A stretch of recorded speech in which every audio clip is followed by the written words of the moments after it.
Love for accounting. In today's video, we will talk about the accounting equation. Let's dive right in. From our previous video, Lesson 002, we have learned about the basic elements of financial reporting: assets, liabilities, and equity. Indeed, that shows the accounting equation. Assets equal equity plus liabilities. This is super important and everything else in accounting is built on it. Let us dig a little deeper by going through a series of examples. Before a business starts, there is nothing. Everything is zero. Then, the owner invests $1,000 cash into the business. Now the business has $1,000 of assets, and this is also the owner's equity. The equation balances itself. We will also use some examples that we have seen in Lesson 003. In example 2, we borrow $500 from the bank. Assets increase by $500 and so do liabilities. Now we have $1,500 of assets, $1,000 of equity, and $500 of liabilities. The equation balanced again. Transactions may also change only one side of the equation. In example 5, we purchase goods on credit for $90. Trade payables, liabilities, go up, but it reduces equity as it is a cost of sales. The equation balanced again.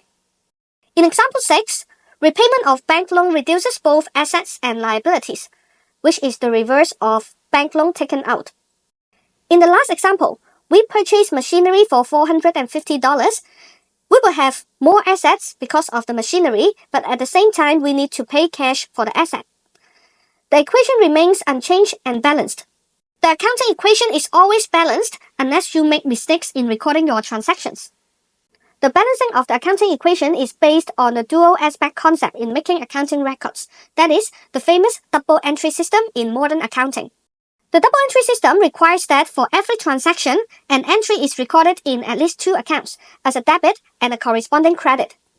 Please note that sometimes an entry is made in more than 2 accounts, but the total debits are always equal to the total credits. The double entry system makes the scale of debits and credits always balanced, just like the accounting equation. So many beginners in accounting find it difficult to understand the words debit and credit. Simply put, debits are records made in the left side of the accounts, and credits are records made in the right side. We can also say that assets are debit items, while equity and liabilities are credit items. Again, engrave this equation in your brain if you want to master accounting. Assets equal equity plus liabilities. Next time, we will extend our understanding of the accounting equation to learn the trial balance. I love accounting.